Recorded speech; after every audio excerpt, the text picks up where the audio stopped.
While it is way too early to begin to understand what happened in this accident, there is a lot we know about mid-air collisions in general and what you can do to avoid them. We talked with our own safety expert, Bruce Landsberg of the AOPA Air Safety Institute, to learn more. Mid-airs are unfortunately a part of flying. The saying goes that when they put the second airplane up after Wilbur and Orville first flew, that the potential for mid-air collisions increased. Over the last 20 years, the average has been about one mid-air collision nationally a month, which on the grand scheme of things is a very, very low number. About 60% of mid-air accidents are fatal. Some people think if you have a mid-air, it's automatically fatal. The answer is no, it's not.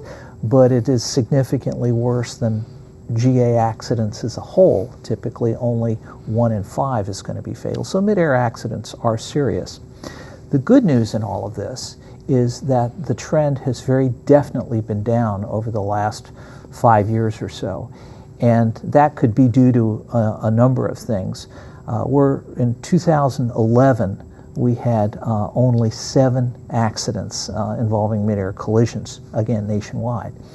And that's significantly less than what had been shown up before. Mm-hmm. The reason for that is I think there has been a decrease in flying activity, which means fewer airplanes aloft, you're less likely to have a collision. The other thing, though, as a positive is that many aircraft are now being equipped, either retrofitted or coming out of the factories, with collision detection equipment, traffic information service and TCAS and that sort of thing. And I think that has proven to be tremendously helpful. Now, in this particular case, we don't know whether this equipment was on board either of these aircraft. And of course, air traffic control services do help. What's interesting about this particular mishap, or maybe it's not interesting, is that it fits a perfect stereotype. It's a beautiful VFR day. We're within 5 miles of a non-towered airport.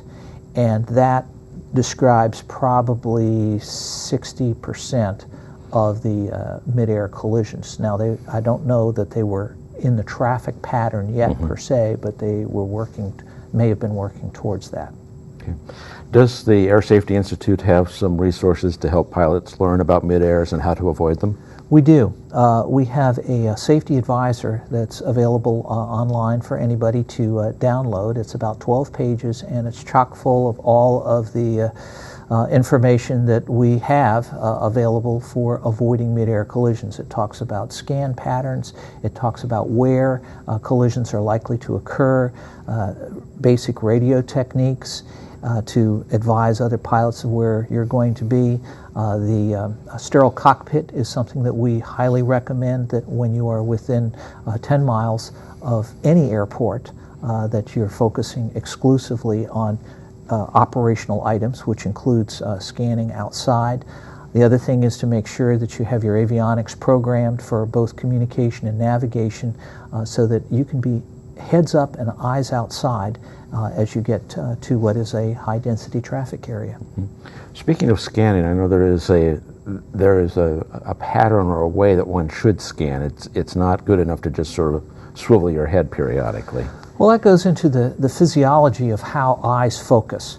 And basically, it takes a few seconds for somebody's eyes to really focus. And when you are changing your focal length from the instrument panel, which is about 3 feet away from you, out to infinity to be looking for traffic, it's going to take a little while to do that.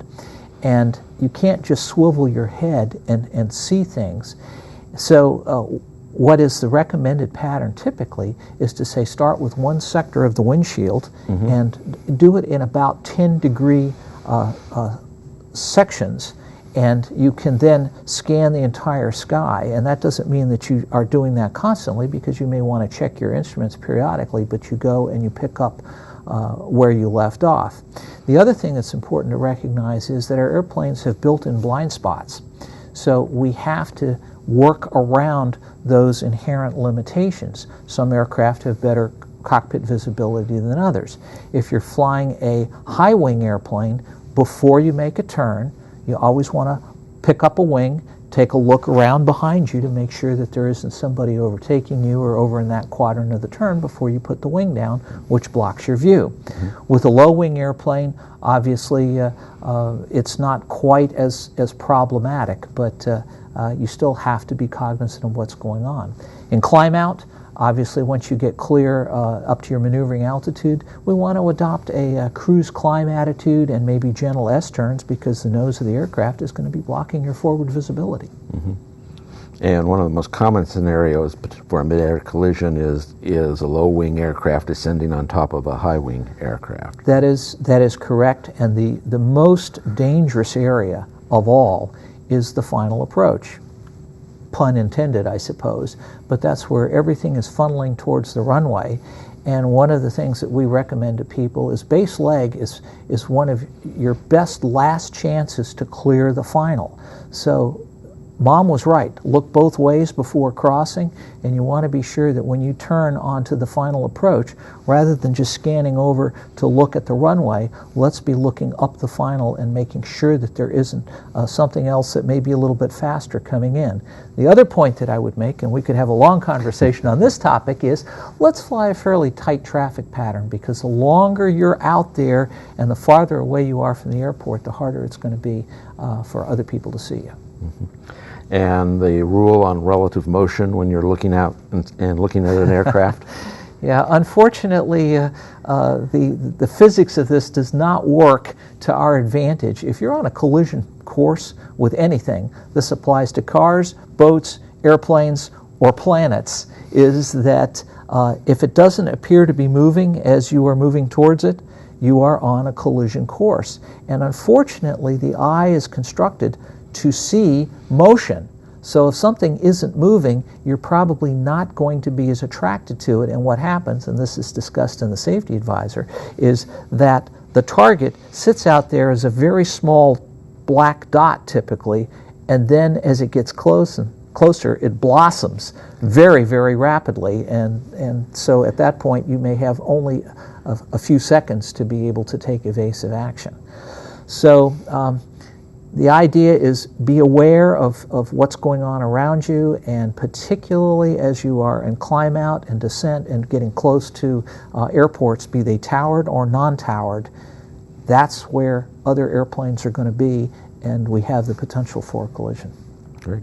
All right. Thank you, Bruce. Good information. My pleasure.